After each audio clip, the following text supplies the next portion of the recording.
अस्सलाम वालेकुम स्टूडेंट, आप देख रहे हैं मेरे यूट्यूब चैनल तालीम तरबियत की दुनिया में। मोहम्मद यासिर इकबाल। स्टूडेंट, हमारे पास क्वेश्चन नंबर जो 9 है, अब ये बेस्ड कर रहा है किस पर? क्वेश्चन नंबर जो 7 है और जो क्वेश्चन नंबर 8 है उस पर। अब क्वेश्चन नंबर 9 में वो जो पार्ट ए है उसमें कह रहे ड्रा हिस्टोग्राम। एक तो हमने क्या करनी है कि हिस्टोग्राम को ड्रा करना है। एक तो काम हमारा ये हो गया कि हमने हिस्टोग्राम ड्रा करनी है। अब कैसे ड्रा करनी है, किस डेटा की बुनियाद पर ड्रा करनी है, वो आगे बता रहे हैं। Representing the distribution in question 7, यानी कि जो हमारे पास जो क्वेश्चन 7 है इसमें ये जो हमारे पास डिस्ट्रीब्यूशन है इसका एक अलहदा से सेपरेट मैंने एक टेबल बनाया था जिस पर मैंने आपको क्वेश्चन एक्सप्लेन किया था। उसी टेबल से मैं आगे एक्सप्लेन करूँगा। ये जस्ट आपको बता रहा हूँ ये क्वेश्चन ऐसे, ये तो रफ सा लिखा हुआ है, इसमें मेरे पास नीट टेबल बना हुआ है। फ्रीक्वेंसी डेंसिटी, अब कह रहे हैं कि डिस्ट्रीब्यूशन इन क्वेश्चन 7 में जो है रिप्रेजेंटिंग डिस्ट्रीब्यूशन, यानी जो क्वेश्चन 7 में डिस्ट्रीब्यूशन मौजूद हैं उनकी रिप्रेजेंटेशन करनी है और यूज़ क्या करना है, फ्रीक्वेंसी डेंसिटी को हमने क्या करना है यूज़ करते हुए इसको सॉल्व करना है। ठीक है जी। तो अब जो इसका हमारे पास पार्ट 1 का पार्ट ए है, ये आप क्वेश्चन जो है अभी मैं आपको आगे ये टेबल पे आप ले आता हूँ। अब टेबल आप देखें, ये मेरे पास टेबल था। अब जो टेबल मैंने पिछले वाले क्वेश्चन में एक्सप्लेन किया था उसमें ये जो फ्रीक्वेंसी डेंसिटी वाला टेबल है ये नहीं था मेरे पास। इसको मैंने क्या कर दिया था, बीच में से निकाल दिया था। इसमें मैंने एक एक्स्ट्रा जो फ्रीक्वेंसी डेंसिटी है वो क्योंकि मुझे रिक्वायर्ड है इसलिए ये मैंने इसको क्या कर दिया, बना दिया। अब फ्रीक्वेंसी डेंसिटी को निकालते कैसे हैं, उसको निकालने के लिए सिंपल आपने क्या करना होता है, जो फ्रीक्वेंसी होती है जैसे कि ये फ्रीक्वेंसी है हमारे पास, डिवाइडेड बाय क्या करना होता है, क्लास विड्थ है हमारे पास। जो क्लास विड्थ होती है जैसे कि ये देख रहे हैं हमारे पास ये क्लास विड्थ 5 है, तो class frequency divide by class width, ये वैल्यू जो फ्रीक्वेंसी है और ये जो 5 है जो क्लास विड्थ है, इन दोनों को जब आप डिवाइड करते हैं तो आपके पास फ्रीक्वेंसी डेंसिटी आ जाता है। यानी frequency density is equal to, यानी equal frequency over class width. I hope कि ये चीज़ आपको समझ आ गई होगी कि फ्रीक्वेंसी डेंसिटी को निकालने का क्या तरीका है, जिसको फ्रीक्वेंसी और डेंसिटी को डिवाइड करते हैं। तो आप देख सकते हैं कि फ्रीक्वेंसी 5 है, क्लास विड्थ 5 है। ये देखो मैंने क्या लिखा, 5 डिवाइड बाय 5 1 आ गया। अगेन मेरे पास जो फ्रीक्वेंसी है वो 8 है, मैंने 8 लिख दी। क्लास विड्थ मेरे पास क्या है, 10 है, मैंने 10 लिख दिया, तो डिवाइड किया 0.8 आ गया। अब इसी तरह मेरे पास जो फ्रीक्वेंसी है वो 6 है, मैंने 6 लिख दिया। और उसके साथ जो मेरे पास क्या है कि डेंसिटी है वो क्या है, 5 है। ये देखें, नहीं ये लिखा, ये देखें फ्रीक्वेंसी मेरे पास 6 थी, मैंने 6 लिख दी। क्लास विड्थ 5 है, मैंने 5 लिख दी। तो 5 डिवाइडेड बाय 6 जो है जब आप करोगे तो आंसर आएगा। आप ऐसे नहीं कर सकते कि अच्छा, ये थोड़ा सा एक और चीज़ मिस्टेक ये होगी है कि इनको मैंने ना ज़रा ऑर्डर चेंज कर दिया। ये कुछ आएगा ऐसे कि 5 को मैं पहले लिखूँगा 5 डिवाइडेड बाय 6, एक सेकेंड किधर हो गया, हाँ ठीक है, सही, नहीं ऑर्डर बिल्कुल सही लिखा हुआ है, सही है, ऑर्डर ठीक लिखा हुआ है। ये वाली वैल्यू ऊपर ही आएगी, यानी 8 ऊपर आएगा और 10 नीचे आएगा, 6 ऊपर आएगा, 5 नीचे आएगा, यानी ऐसे 6 और 5 डिवाइड करोगे तो 1.2 आ जाएगा। इसी तरह आप देख सकते हैं फ्रीक्वेंसी आपके पास ये है और जो क्लास विड्थ है वो 11 है। तो आप देखें फ्रीक्वेंसी 11 डिवाइड बाय 5। तो इसी तरह ये सारा काम मैंने बिल्कुल ऐसे ही किया। कोई भी आप देख सकते हैं, जैसे यहाँ पर मेरे पास फ्रीक्वेंसी 4 है और क्लास विड्थ मेरे पास 10 है, तो 4 डिवाइड बाय 10 किया तो 0.4 आ गया। तो ये मेरे पास जो वैल्यू है 1, 0.8, 1.2, 2.5, 2.6, 0.2, 0.4 मेरे पास आ गया है। तो इसके साथ नेक्स्ट जो काम है हमारे पास ग्राफ का, बेशक आप इसका स्क्रीनशॉट ले लें ताकि हम आगे ग्राफ की तरफ चलें। अब देखें ग्राफ पर मेरे पास ये देख सकते हैं, बुक साइड कर रही जी। अब ये देख मैंने ये किया कि यहाँ से ना कि 1 2 3 4 5 बॉक्स छोड़ के मैंने क्या किया, स्टार्ट लिया। ठीक है जी, 5 बॉक्स छोड़ के मैंने स्टार्ट, इसको ऐसे लाइन डालूँ, यानी यहाँ से मैं क्या करूँगा, ड्रा करना शुरू करूँगा। अब इसमें आप देख सकते हैं कि मैंने ना यहाँ पर कौन सी क्लास बाउंड्री रखनी है और इस तरफ मैंने फ्रीक्वेंसी डेंसिटी जो मेरे पास वैल्यू निकली है वो लिखनी है। मैं स्केल कैसे ड्रा कर रहा हूँ, अब देखिए स्केल मैंने 5 बॉक्सेस छोड़ के स्टार्ट किया। आप चाहें तो 3 बॉक्सेस छोड़ के स्टार्ट कर लें, आप चाहें तो 2 बॉक्सेस छोड़ के स्टार्ट कर लें। वो थोड़ा सा इसलिए यहाँ से छोड़ा ताकि थोड़ा सा इससे जो एक्सिस है इससे थोड़ा सा दूर हो। अदरवाइज़ आप मैंने 3 बॉक्स 1 2 3 1 2 3 3 बॉक्सेस को जो है ना मैंने 5 कहा है, 3 बॉक्सेस को मैंने 5 कहा है कि 5 जो एक्स एक्सिस पर जो मेरे पास 3 स्मॉल बॉक्स हैं, यानी कि 3 स्मॉल जो बॉक्सेस हैं उनको मैंने क्या कहा है, क्या कहा है जी, 5 कहा है। क्या कहा है? 5 कहा है। किस पर? एक्स एक्सिस पर। और अगर मैं बात करूं वाई एक्सिस भी, तो 1 बिग बॉक्स को मैंने 1 कहा है, यानी कि 1 बिग बॉक्स को मैंने 1 कहा है, नेक्स्ट बिग बॉक्स को 2 1, अगले बिग बॉक्स को 3। अक्सर स्टूडेंट मुझसे बार बार पूछ रहे होते हैं कि सर ये स्केल कैसे ड्रा करते हैं, क्या हम इतने बॉक्स को कह सकते हैं? देखें, ये आपकी वैल्यू के ऊपर डिपेंड कर रहा होता है। जैसे ये देखें कि हमारे पास मैंने इतने बड़े यानी कि 10 बॉक्सेस को 1 कहा है, जबकि मैंने इधर 5 स्मॉल बॉक्सेस को यानी 3 स्मॉल बॉक्सेस को मैंने 5 कहा है। तो आपके जहन में आ रहा होगा कि 3 को इतनी बड़ी वैल्यू दे दी 5 और इधर 10 को हमने छोटी वैल्यू दी 5। उसकी रीज़न ये है कि मेरे पास इस तरफ जो है ना मैक्सिमम जो नंबर है वो 1 है, नहीं 2.6 है। 2.6 के अलावा सारे जो वैल्यू हैं वो बहुत छोटी हैं, यानी लेस देन 3 है। तो इसलिए मैं 1 बिग बॉक्स को 1 कहा, यानी 10 स्मॉल बॉक्सेस को 1 कहा, ताकि ज़रा मेरा जो ग्राफ है वो ऊपर जो इसका वर्टिकल ऊपर उठेगा, ताकि नज़र तो आए ना। वो मैं इतनी छोटा कर दूंगा तो वो इसी तरह इसी के साथ बड़ा अजीब सा लगेगा। तो चलें, पहला जो मेरा बनेगा, मेरे पास क्लास जो बाउंड्री है वो 9.5 से 14.5 है। तो ये देख सकते हैं पहला पॉइंट मेरा 19.5 आ गया, अगला 14.5 आ गया, उसके बाद अगला 14.5 24.5 देख सकते हैं। ये देखो 14.5 और 24.5। अब इसमें देखो 1 2 3 4 5 6 बॉक्सेस को मैंने क्या किया है, इसके दरमियान कितना डिफरेंस है, 5 बॉक्स हैं, इनके दरमियान कितने हैं, 6 हैं। अब देखें क्यों इधर मैंने 3 क्यों रखे और इधर 6 क्यों रखे? उसकी रीज़न ये है कि ये मुझे ना स्टैंडर्ड से पता चल रहा है कि इन दोनों के दरमियान जो क्लास विड्थ है वो 5 है। तो लाजमी बात है 3 स्मॉल बॉक्सेस को मैंने 5 कहा है, तो नेक्स्ट जो डॉट है वो 3 बॉक्सेस के बाद ही आना है। उसके बाद नेक्स्ट में अगर बात करूं तो इन दोनों के दरमियान 10.5 और 24.5 के दरमियान जो डिफरेंस है, जो विड्थ है वो कितनी है, 10 की है। अगर 10 की है तो वो फिर जो 3 बॉक्स हैं वो 5 की इक्वल हैं, तो 10 बॉक्सेस जो सॉरी 3 बॉक्सेस जो हैं 3 बॉक्सेस 5 की इक्वल हैं, तो 6 बॉक्सेस 10 की इक्वल आ जाएंगे। तो इसलिए मैंने देखें 1 2 3 4 5 6 बॉक्सेस के बाद मैंने 24.5 का निशान लगाया। अब आप नेक्स्ट देख सकते हैं कि 1 2 3 ये जितनी भी क्लासेस हैं, ये वाली ये इनमें क्या है कि 5 का जो क्लास विड्थ है, इसका क्लास विड्थ 5 है। तो इसलिए देखें मैंने इनके दरमियान 1 2 3 1 2 3 1 2 3, लेकिन इसके आगे वाली जो क्लास है जो शुरू यानी कि कौन सी है, मेरे पास 39.5 से 54.5 तक 15 का डिफरेंस है। तो देख सकते हैं आप 39.5 ये है और 54.5 ये है, तो टोटल 15 का डिफरेंस है। तो 3 स्मॉल बॉक्सेस जो हैं, जो 3 स्मॉल बॉक्सेस हैं उनको मैंने 5 कहा है, तो यहाँ पर मेरे पास कितना है, 15 है। तो 5 जो है वो 3 बॉक्स की इक्वल होगा, नेक्स्ट 5 3 बॉक्स की इक्वल हो गया, तो 10 हो जाएगा और बॉक्सेस 6 हो जाएंगे, तो नेक्स्ट 5 15 हो जाएगा और बॉक्सेस क्या हो जाएंगे, 9। मतलब ये है कि देखें 1 2 3 4 5 6 7 8 9 बॉक्सेस आएंगे। क्यों कि यहाँ पर डिफरेंस कितना है, 15 का, इनके दरमियान डिफरेंस कितना है, 15 का।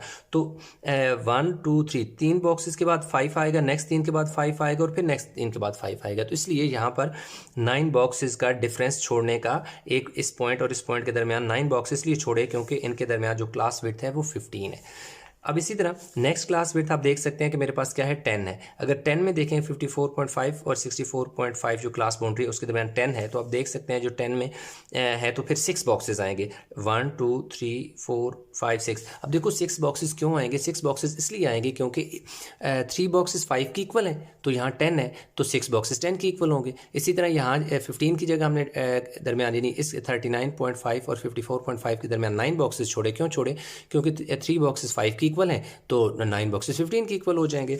तो ये तो मैंने क्या किया कि ये क्लास बाउंड्री के जो पॉइंट हैं वो मैंने ड्रा कर लिए। अब ये जो वैल्यू है, जो वर्टिकल मेरा कॉलम उठेगा जिसका हिस्टोग्राम का, तो वो ये इन वैल्यू की बुनियाद पर उठेगा।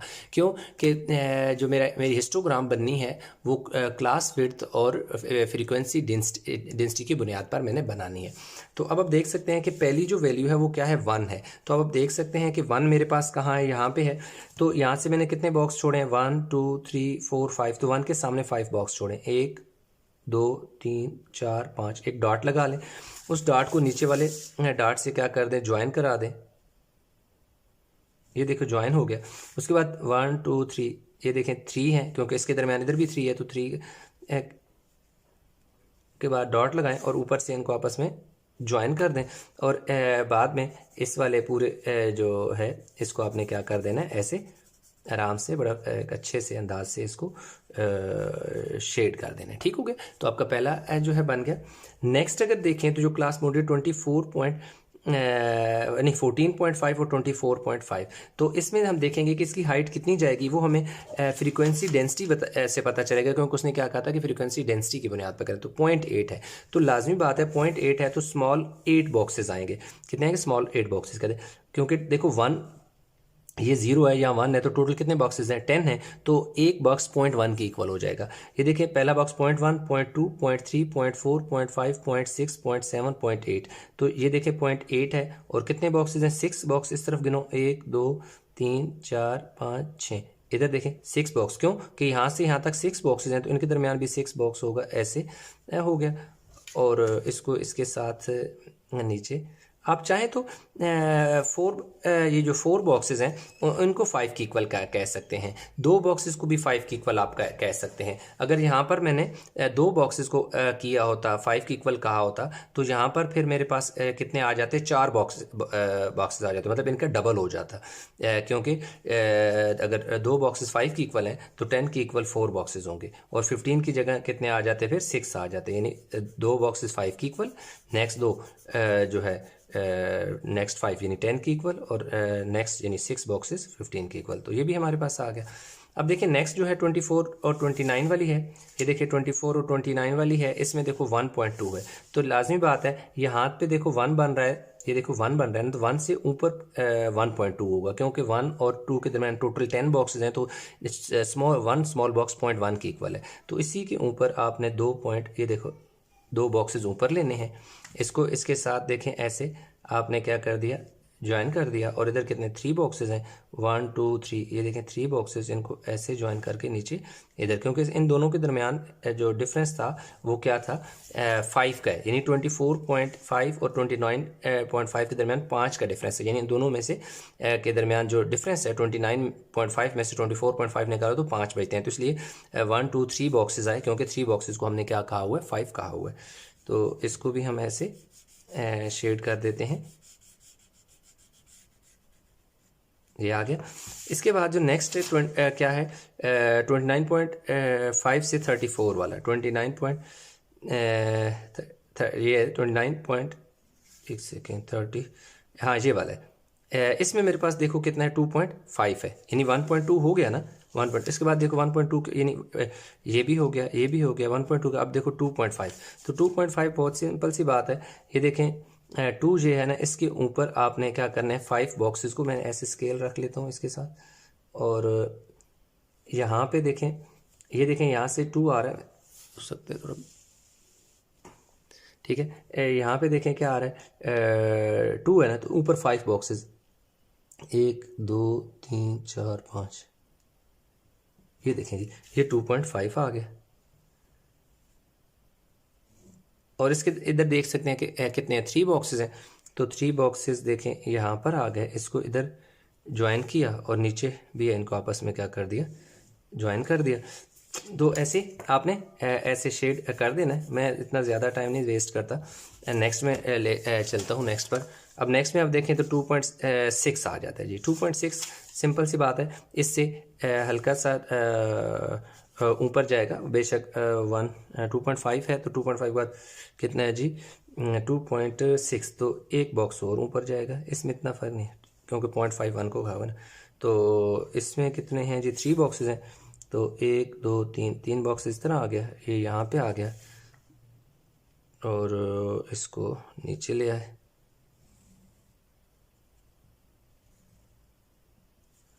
ये 2.6 वाला भी आ गया। अब देखिए 2.6 के बाद 0.2 और 0 नेक्स्ट 0.2 और 0.4, तो 0.2 तो सिंपल सी बात है, हमारे पास कितने? 1 और 2, ये देखो 2 बॉक्स 0.2 हो गए, और इधर से भी 1 2, ये ऐसे इनको आपने ऐसे ज्वाइन किया और इधर आपस में ज्वाइन कर दिया। देखो इन दोनों फ्रीक्वेंसी के दरमियान, 39.5 से 54 वाला, 39 से 54 वाले के दरमियान 15 है, इसलिए ये देखो 9 बॉक्सेस थे और 0.2 था, 0.2 लगा दिया। और इसके बाद अगला जो है 54.5 और 64.5 के दरमियान 10 है, तो 6 बॉक्सेस हैं और इसकी 0.4 है। तो 0.4 मतलब ये हो गया कि 1 2 3 4, ये देखो 4 बॉक्सेस हो गए। इसको ऐसे ज्वाइन करो और इधर से 1 2 3 4 ऐसे हो गया। ऐसे सीधी लाइन लगा लेते हैं, इधर से भी थोड़ी टेढ़ी होगी, इसको भी थोड़ा सीधा कर लेते हैं, यह आ गया। और इनको ऐसे, यानी ये वाला ऐसे हो गया। तो बस ये चीज़ ही हिस्टोग्राम इसकी बनानी थी, हमने हिस्टोग्राम बना ली। इनको भी बिल्कुल ऐसे ही ना आपने शेड कर लेना है ताकि आराम से कीजिएगा। तो इस तरह हमारे पास जो 9.9 का पार्ट ए था वो हमने कंप्लीट किया। अभी हम बी, इसका पार्ट बी की तरफ चलते हैं। अच्छा, तो स्टूडेंट अभी हमारे पास जो पार्ट बी है, पार्ट बी में हमारे पास कह रहे हैं कि ड्रा हिस्टोग्राम रिप्रेजेंटिंग, कि अगेन हमने यहाँ पे हिस्टोग्राम ही बनानी है, representing the distribution in question 8। इसमें कह रहा था क्वेश्चन 8 में जो डिस्ट्रीब्यूशन है क्वेश्चन 7 में, उसको यूज़ करके हमने हिस्टोग्राम बनानी थी, वो हमने बना ली। अब वो कह रहा है कि क्वेश्चन 8 में जो डेटा है, जो डिस्ट्रीब्यूशन है, तो उसकी बुनियाद पर आपने क्या करना है कि हिस्टोग्राम बनानी है। ऊपर वाले पार्ट में कह रहा था कि फ्रीक्वेंसी डेंसिटी को आपने यूज़ करना है, इसलिए हमने फ्रीक्वेंसी डेंसिटी इसके बुनियाद पर जो है अपना हिस्टोग्राम बनाई थी। इसमें वो कह रहा है हाइट ऑफ रेक्टेंगल की बुनियाद पर आपने बनानी है। ठीक है जी। तो देखिए हाइट ऑफ रेक्टेंगल यहाँ पर आप देख सकते हैं कि इसी तरह का ये टेबल बना हुआ था मेरे पास बुक के ऊपर। इसको मैंने सॉल्व किया था आपको जब क्वेश्चन कराया था उस टाइम। तो इसके साथ मैंने एक और एडिशनल जो है एक बॉक्स बना दिया, एक कॉलम बना दिया, रो और कॉलम आप कह सकते हैं। वो क्या है, हाइट ऑफ रेक्टेंगल का, क्योंकि मैंने जो हिस्टोग्राम बनानी है वो उसको हाइट ऑफ रेक्टेंगल की बुनियाद पर बनानी थी। इसलिए मेरे पास इस पूरे जो टेबल है, इस डिस्ट्रीब्यूशन है, इसमें कहीं भी मुझे हाइट ऑफ रेक्टेंगल नज़र नहीं आ रही थी। लिहाजा मुझे क्या करना पड़ा, हाइट ऑफ रेक्टेंगल के लिए यहाँ पर एक अलग से टेबल बनाना पड़ा। तो उसके लिए मैंने क्या करना है कि आपने सिंपल इस तरीके से, यानी 4 डिवाइड बाई 2, 12 डिवाइडेड बाय क्या हो गया 1 हो गया, 14 1, 11 1, फिर देखो ना जी 8 2 6 3। अब आप सोच रहे होंगे कि ये वाली वैल्यू कहाँ से आई है या हाइट आप कैसे निकालते हैं। बहुत सिंपल सी बात है, आपने ये करना है कि जो हाइट ऑफ रेक्टेंगल है, एक सेकंड में यहाँ पर आपको एक कागज़ पे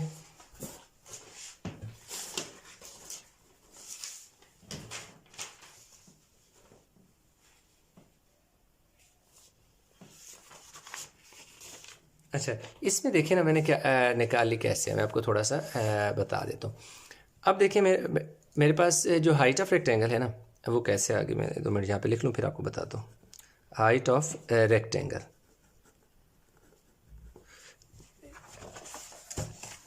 देखिए हाइट ऑफ रेक्टेंगल जो मैंने निकालनी है इज इक्वल टू मेरे पास फ्रीक्वेंसी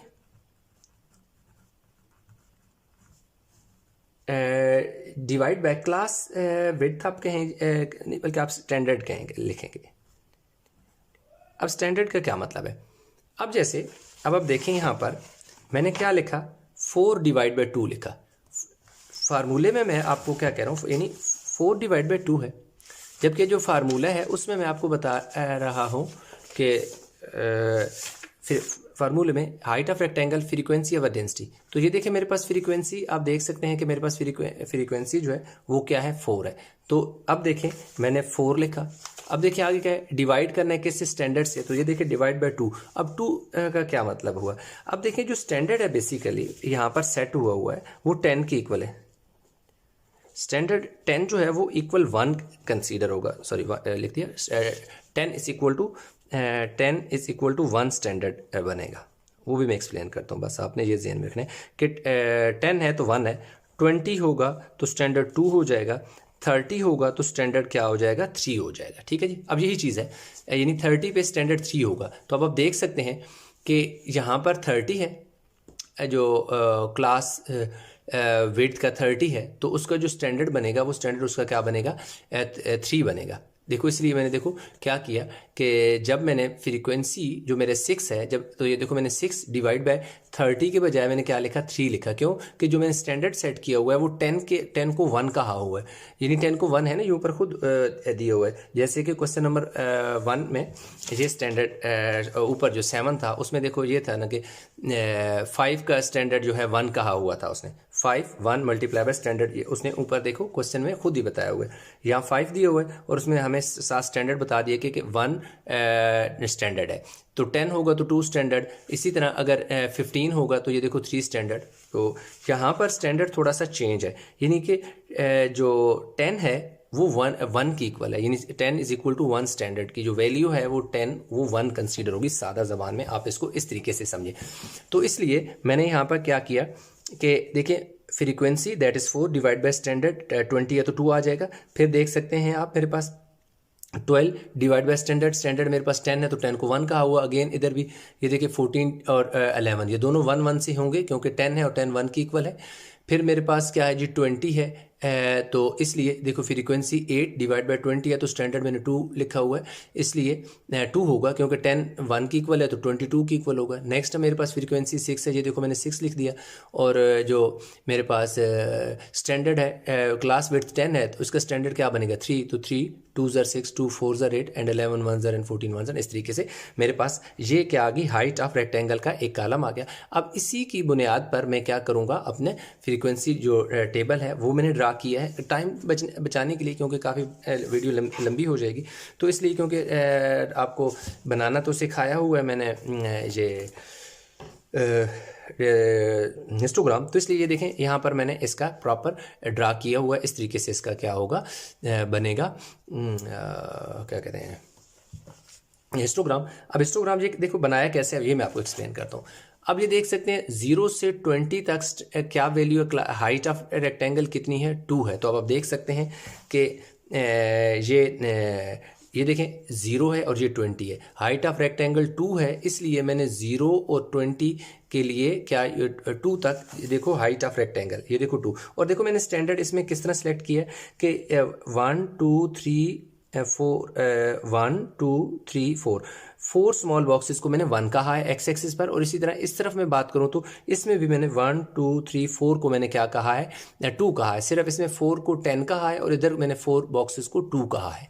अगेन मैं बता देता हूँ कि अच्छा इसमें क्या है कि आप अपने हिसाब से भी स्केल सेलेक्ट कर सकते हैं। आप चाहें तो 3 रख सकते थे, आप चाहते तो 5 रख सकते थे, ये आपके पास यानी कि एक ऑप्शन है, आप जिस तरीके से चाहें आप कर सकते हैं। तो अब आप देख सकते हैं जो पहला मेरे पास है क्लास इंटरवल है वो 0 से 20 तक है, तो इसलिए ये 0 से 20 तक एक ही रेक्टेंगल बनेगी। ये गलती से लाइन लग गई थी, ये आपने लाइन नहीं लगानी। और उसकी जो हाइट है वो 2 है, इसलिए मैंने इसको 2 तक ऊपर लगा के किया। नेक्स्ट जो मेरे पास है वो 20 से 30 तक है, ये आप देख सकते हैं। आप बुक पास रखें, ये बार बार मैं बुक नहीं आपको दिखाने वाला, ये देख सकते हैं। नेक्स्ट जो है वो मेरे पास क्या है 20 से 30 तक है, इसकी जो है वो 12 तक हाइट है। तो ये आप देख सकते हैं कि मैंने क्या किया इसको 12 के बिल्कुल सामने एक डॉट लिया, क्योंकि मैंने विड्थ इसकी 4 रखी हुई, इसलिए 1 2 3 4 बॉक्सेस के बाद एक और पॉइंट लिया और उसको यूं मैच करके एक बना ली। इसके बाद नेक्स्ट अगर आप देखें जो 30 से 40 तक है तो 30 से 40 तक उसकी हाइट जो है 14 आई है, इसलिए आप देख सकते हैं ये देखो बिल्कुल 14 के सामने जो है एक कॉलम बना जो 4 कॉलम उसकी यानी 4 बॉक्स उसकी विड्थ है और बाकी ये 14 ऊपर तक हमारे पास गया जो मेजरमेंट थी उसके सामने। नेक्स्ट हमारे पास 11 था, आप देख सकते हैं कि ये देखो 10 है और ये 12 है। 10 और 12 के दरमियान जो टोटल बॉक्सेस हैं वो 4 हैं, तो इसलिए 10 से ऊपर जो है 11 बनेगा 2 आफ्टर 2 बॉक्स 1 2, यानी यहाँ पर मेरे पास क्या होगा ये 11 बनेगा। ठीक है, ये क्या लिखा हुआ हाइट ऑफ रेक्टेंगल। अच्छा ये क्लास इंटरवल है इस तरफ। नेक्स्ट मेरे पास देखो क्या है जो क्लास इंटरवल है, ये देखो ना 40 से 50, अब 50 से 70 डायरेक्ट जंप कर गया। आप देख सकते हैं आप यहाँ पर कि पहले देखो ना 0 से 20 20 से 30 30 से 40 40 से 50 तक तो ठीक हो गया, फिर नेक्स्ट 50 से क्या है 70 तक है, तो इसलिए 50 से 70 तक है तो लाजमी बात है अब मेरे पास जो है ये यहाँ से देखो यहाँ तक 60 है, यहाँ से यहाँ तक 70 है, 8 बॉक्स है, तो इसकी देख सकते हैं कि जो 4 बॉक्सेस को मैंने 10 कहा है ना, तो यहाँ 20 का डिफरेंस है 50 और 70, 50 और 70 के दरमियान जो इंटरवल है वो 20 का है। तो 4 बॉक्सेस 10 और 4 बॉक्सेस 10, 10 + 10 20 हो गया। और उसकी जो हाइट है वो 4 है, इसलिए मैंने 4 तक इसको देख सकते हैं। नेक्स्ट जो मेरे पास क्या है, 70 से आगे 100 है, आप देख सकते हैं जो लास्ट में मेरे पास है 70 से 100 तक 30 का डिफरेंस है। क्लास विड्थ 30 है, तो लाजमी बात है 4 बॉक्सेस 10 होंगे, नेक्स्ट 4 10 होंगे 20, नेक्स्ट 4 10 30, यानी 10 20 30, और टोटल उसकी हाइट जो है वो 2 थी। तो आप देख सकते हैं कि बिल्कुल 2 के सामने जितनी ये हाइट थी वो बना ली। तो इस तरीके से मेरे पास ये हिस्टोग्राम जो है वो इसकी बन गई है। उम्मीद करता हूँ क्वेश्चन समझ आ गया होगा।